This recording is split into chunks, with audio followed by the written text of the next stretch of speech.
Good morning. Thank you. It is Tuesday, May the 25th, and this is The Drill.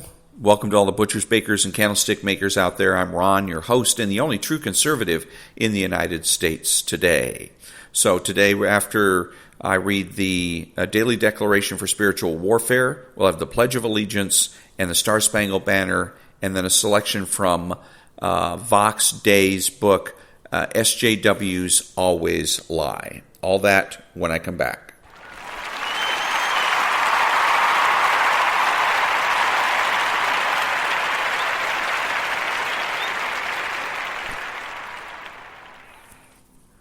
Thank you. You will experience great breakthroughs.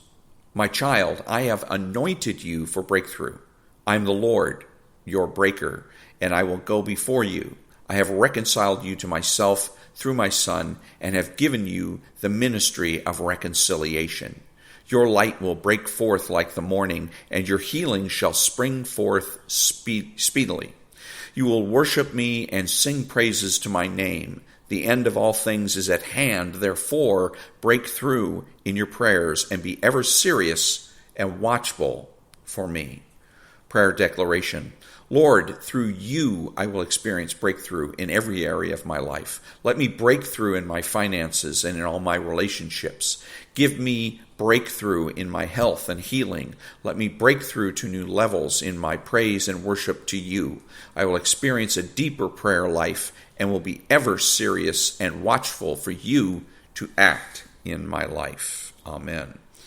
And that is, again, a daily declaration for spiritual warfare. And I love this book because, again, it reminds us that we can have a personal relationship with God. And it also reminds us that the battle here fundamentally is always against Satan.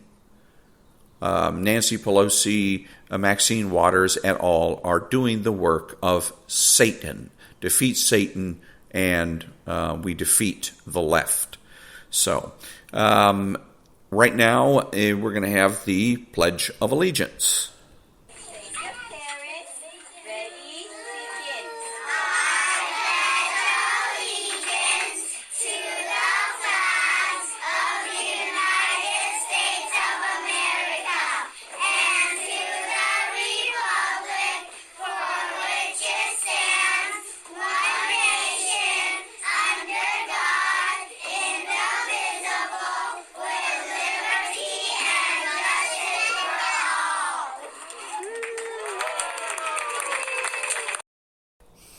Very good, thank you. And now remain standing for the Star-Spangled Banner.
That was gorgeous. And I love both the Pledge of Allegiance and Star-Spangled Banner because they're younger people that are doing this, and it's to give everybody on the conservative side of the coin to remind them that we don't have to be jaded, to be effective. We don't have to have seen everything, done everything like the left does. The left is always, nothing surprises the left. And you don't want to say that either. I caught somebody doing that once, a lady that was a Catholic lady, and she says, nothing surprises me, or it wouldn't surprise me if. And I said, don't do that. We don't want to be like that. We don't want to be somebody that's jaded and we've seen it all and done it all, because we haven't. The fact of the matter is we haven't. And life sucks if we pretend that we do. I don't want to be a socialist because life sucks for socialists. It always has, it always will. There's nothing there. There's no reward. You get to sacrifice yourself every day, 7 days a week, and for nothing. There's no joy, no nothing. And so I want to be able to look at the world with a little bit of a sense of wonder still. So, and that's what the pledge here and the Star-Spangled Banner especially remind me of, and should remind any right-thinking person to have a sense of wonder, a little bit of innocence. Back in a minute.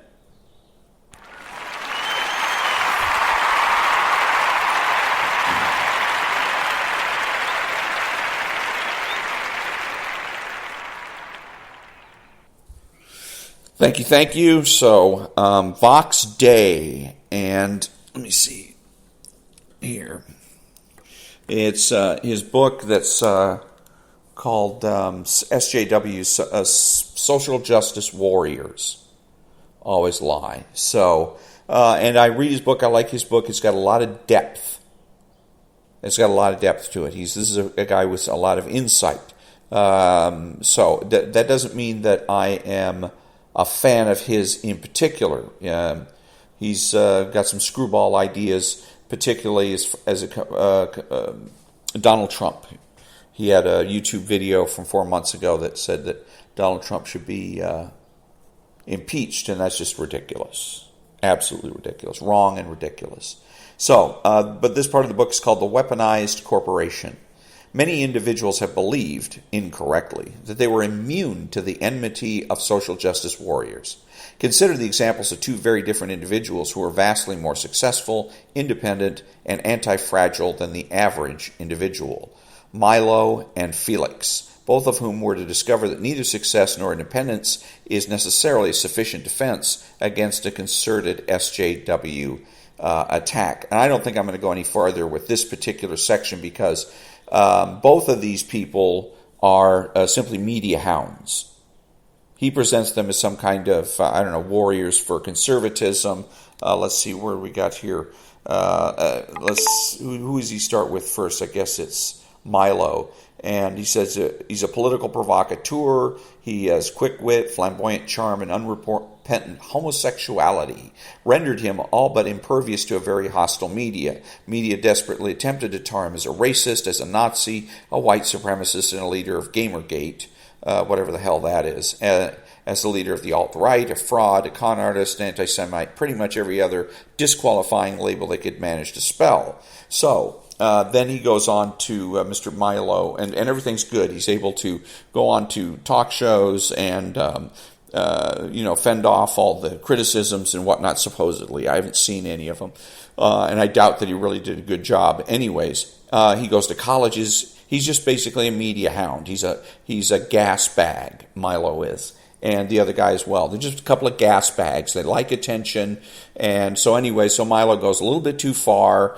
He's a little bit too provocative. And then YouTube and or Twitter and or whoever else start to shut him down. YouTube demonetizes some of his YouTube videos. And so then he panics. He goes silent for a little while. And then he comes back and starts licking left-wing ass. I'm sorry, I didn't mean to say that. I promise I'll never do it again. That kind of bullshit. And so Mr. Vox thinks of that as being a conservative that's defeated, when in reality it's just a blowhard that's been defeated. He was just, he said himself, Milo did, that he is about money. He likes money too much. He's not going to make any sacrifices in terms of money. When they start demonetizing things, that's when it's all got to come to an end for this guy. He's not a thinker. He is not an intellectual. He is certainly not a conservative. He's just a selfish individual who's out for all the money, fame, and attention that he can get. So, as far as I'm concerned, he gets what he deserves and will get what he deserves. So, these are two bad examples of people that are being victimized by the left. They're not victims at all. Now, here, this is the best part, is that when they're talking about Google, let's see. The corporate, he refers to it as a corporate master. Google demonstrated the limits of its tolerance very publicly in August 2017 when a 10-page internal document titled Google's Ideological Echo Chamber surfaced that criticized the company's heavily SJW diversity culture. The author of what was subsequently described as a viewpoint diversity manifesto, James Damore, was fired. And in a statement remarkable for its textbook, Double Talk, Google CEO Pichai, let's call him Sundar. Sundar claimed the firing was due to Damore's memo violating Google's code of conduct by advancing harmful gender stereotypes in the workplace. A surprising number of Google employees were angered by Sundar's action. Nearly a third of them indicated in an internal poll that they did not approve of it, and several of them with whom I am connected sent me a series of screen caps from Google's internal communication system that painted an ugly picture of how completely out of control many of Google's employees had become. I posted a few excerpts from them on Vox Populi and tweeted several memes that paired direct quotes with pictures of the SJWs responsible. These excerpts and tweets were picked up by the Breitbart Tech, as well as other sites. Who cares? To see the full extent of the SJW convergence at Google was pretty astonishing, even though I had been told about it months before by multiple Googlers, as they call themselves. Excuse me. Google has always been that way, but things got increasingly out of hand ever since the election of Donald Trump had apparently unhinged more than a few of them. I did not post most of the screen caps I received, so this is the first time some of the following comments by Google managers and directors have been seen by outsiders. Let's see, and to the best of my knowledge, none of them ended up meeting the same fate as Damore. So, let's see.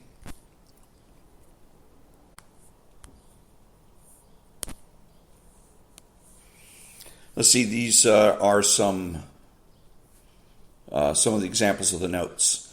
There are certain alternative views, including different political views, which I do not want people to share here. My tolerance ends at my friend's terror. You can believe that women or minorities are unqualified all you like. I can't stop you. But if you say it out loud, then you deserve what's coming to you. Yes, this is silencing. I intend to silence these views. They are violently offensive. I'm fine with conservatives, but they must actually have human souls. Another one. Will the author ever be promoted again? If the author is promoted, we send a clear signal that their work output, the work output of a single engineer, is worth more than the irreparable harm their document has caused to tens of thousands of Googlers. And he says irreparable harm, he provides no proof. Thousands of Googlers, again, he provides no proof. If the author is promoted, we grant him more power and influence to harm Googlers. How do you figure? Again, where's your evidence? Where's your proof? All these are arbitrary statements, and that's what makes this so scary. If they had evidence and proof that all of these things are occurring, then it might be worth reading and worth listening to, but they're all arbitrary statements. Here's another one. God, please let our inevitable public statements be less toothless than that internal mail. We need to say, wow, that was some bullshit right there. We fired that guy into the sun and updated our code of conduct to say not to do anything like that looks even a bit like that ever. Also, we're looking at how we change our interview process to notice toxic opinions. Because seriously, WTF, where did that come from? So, and then as far as the interview process is concerned, one of the places where the individual has power is in the interview process. You can, and I encourage everybody to do it, go to a company and apply for a job and then ask them, about their corporate culture. Don't just go in there and ask about the pay and how long you're going to have to work and what kind of work you're going to do and that kind of thing. Find out about the corporate culture. And if the corporate culture comes back, they're coming back with some scary stuff, then feel free to flip them off and walk away.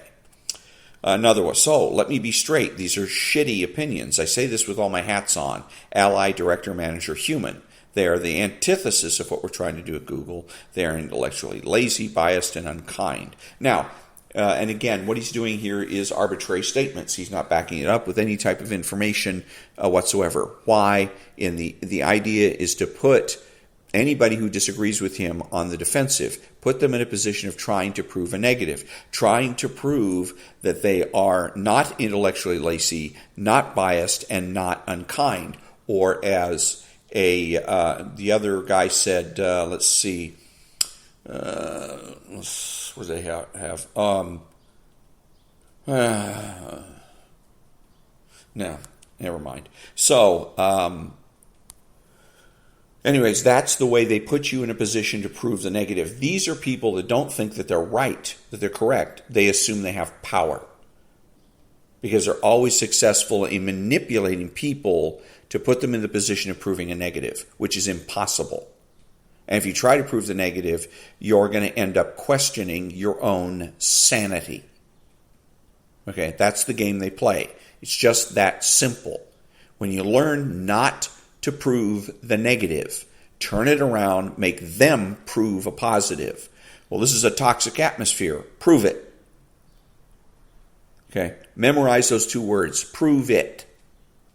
Use it today. I dare you to use those two words today. Tell somebody. When you're listening to somebody making some kind of an arbitrary claim, tell them, prove it.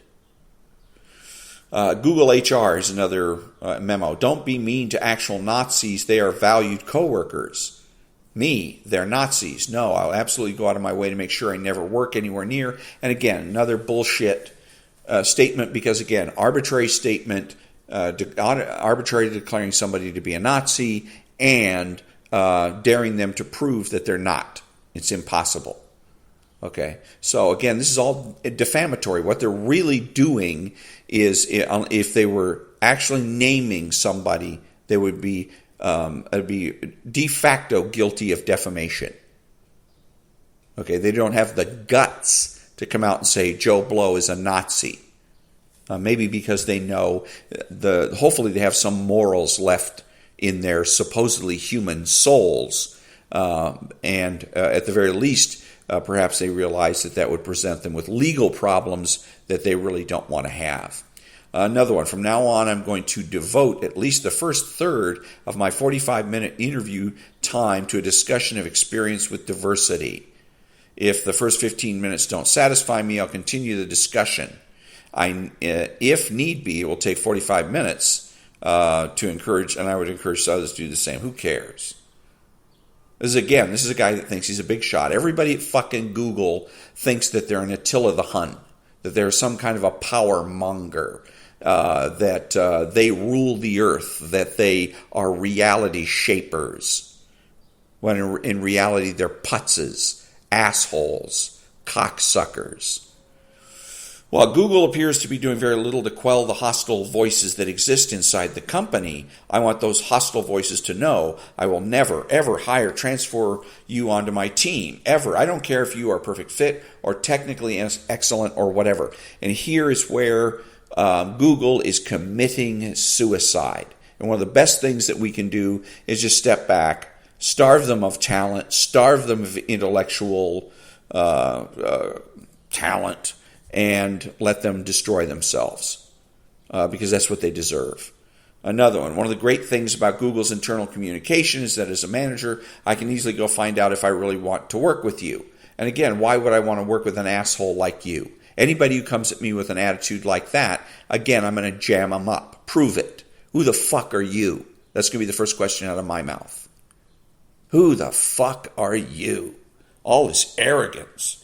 These Google SJWs did not react at all well to discovering that their tantrums were not merely being broadcast to the entire company, where they knew they would be safely ignored, but to the entire world, where they were not. Internal alarms went off, more name-calling ensued, dire predictions were made, and the entire company promptly went into lockdown mode.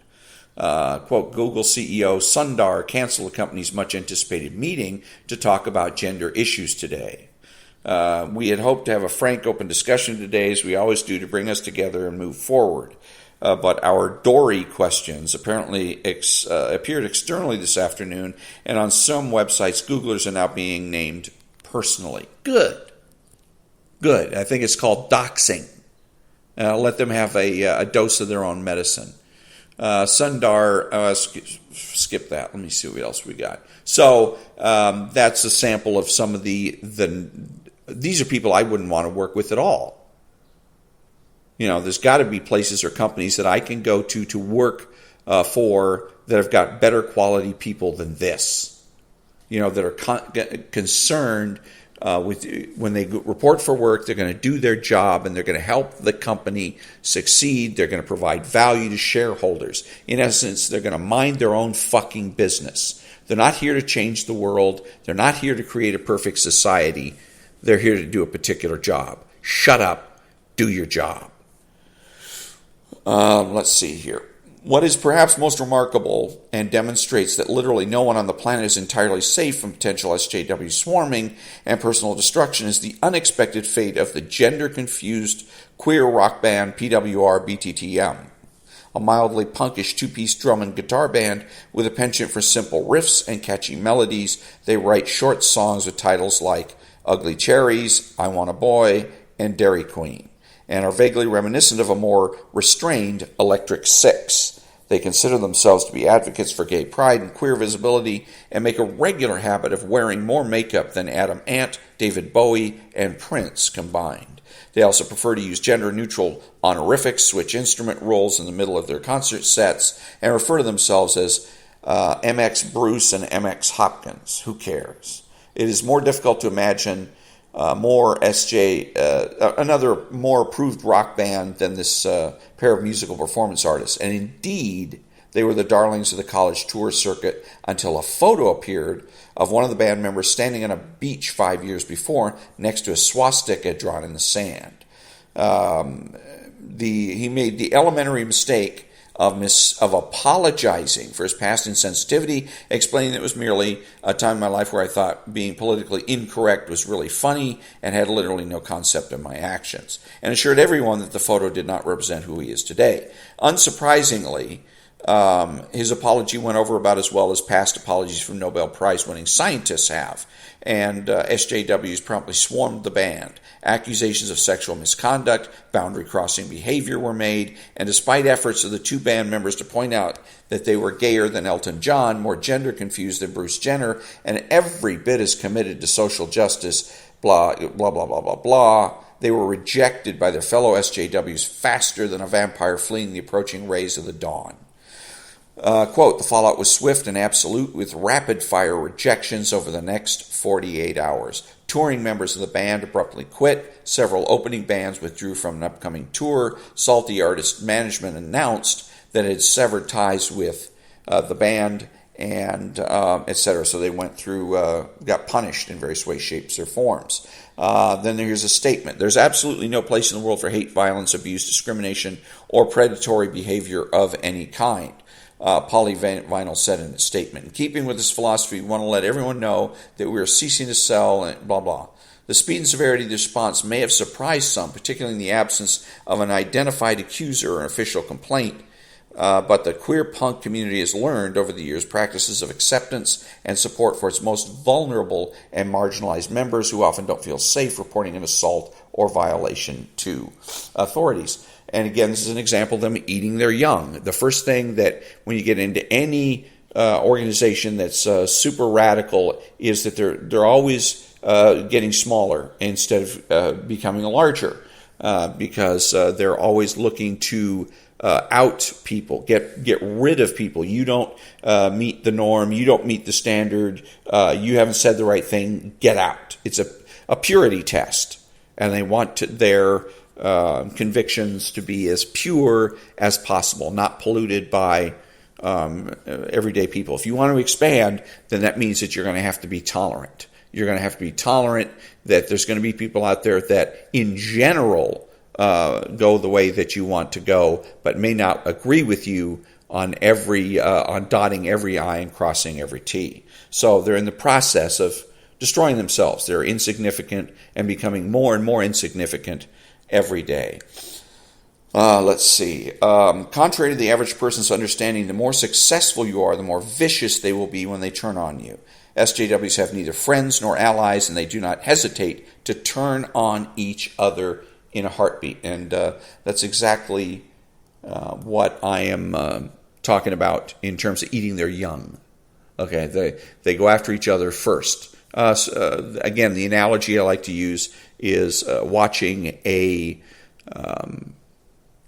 scorpion sting itself to death. So, back in a minute.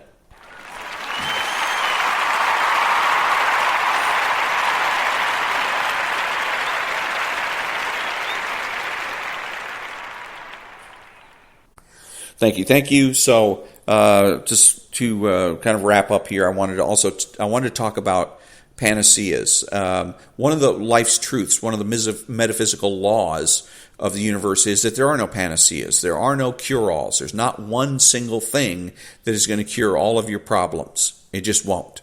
It's never existed. It doesn't exist now. And on that basis, I conclude that it will never exist.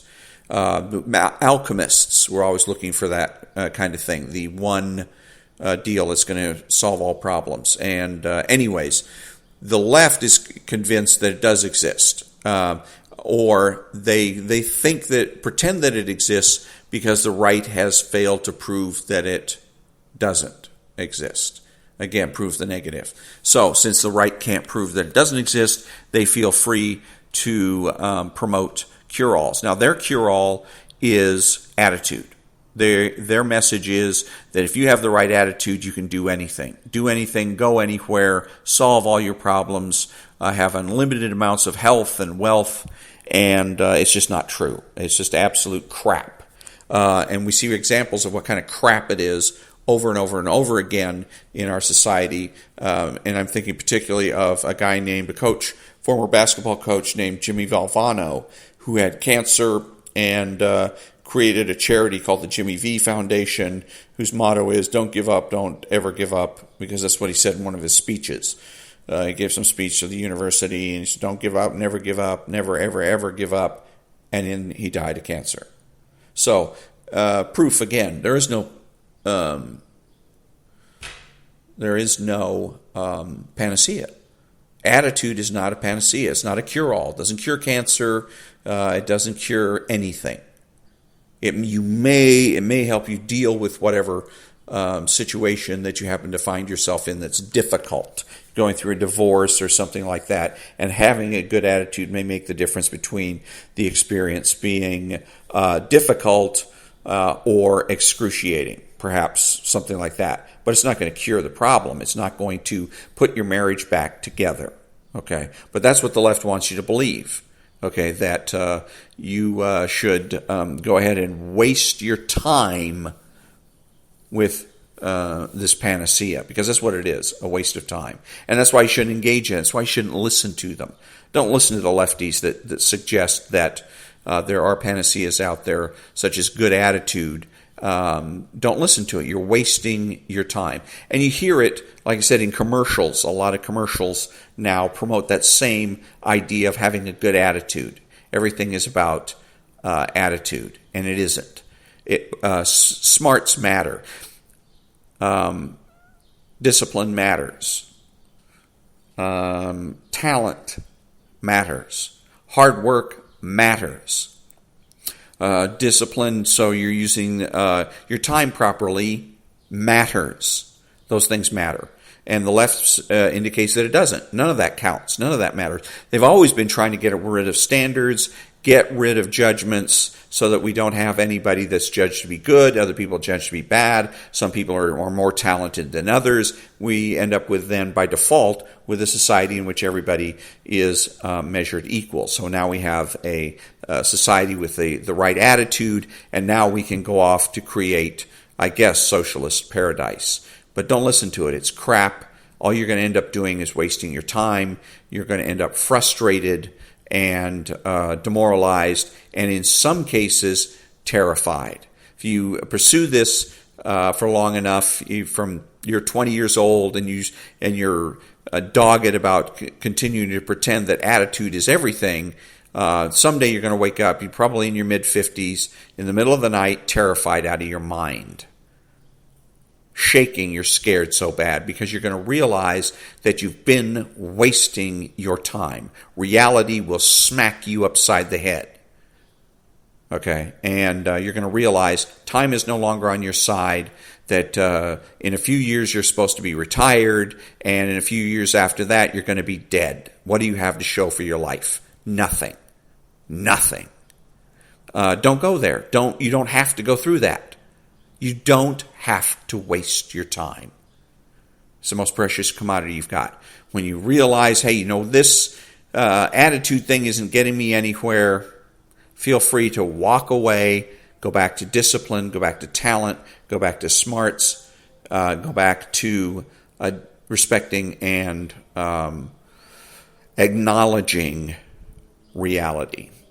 So that brings me to the conclusion of another episode of The Drill, and until next time, be beautiful, be smart, be honest, and remember that the left has no authority, no power, and they can't win.